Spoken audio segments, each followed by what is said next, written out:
সবসময় যে সব কোটা পূর্ণ হয় তাও তো না, যেটা বাকি থাকে সেখানে তো ওই তালিকা থেকেই দেওয়া হয়। এর মধ্যে অনেক চাকরি কিন্তু ওই তালিকা থেকে দিয়ে দেওয়া হচ্ছে এটা, এবং সেটাও একটা নির্দেশ আমি দিয়েছিলাম।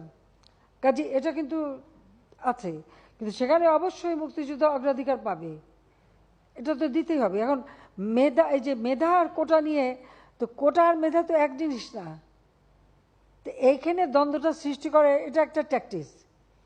তার মানে কি মুক্তিযোদ্ধার সন্তান নাতিপুতিরা কেউ মেধাবী না, যত রাজাকারের বাচ্চারা নাতিপুতি হলো মেধাবী, তাই না? কিন্তু এটা ভুলে গেলে চলবে না যে যাদেরকে মেধাবী না বলছে তাদের হাতে কিন্তু ওরা পরাজিত। যুদ্ধে কিন্তু মুক্তিযোদ্ধারাই জয়ী হয়েছিল, রাজাকাররা জয়ী হয় নাই, তারা পাকিস্তানিদের পদলেহন করেও পরাজিত হয়েছিল। এই কথাটা তো মনে রাখা উচিত যে তারা তো পরাজিত হয়েছিল, তো তাদের মেধাটা কোথায়?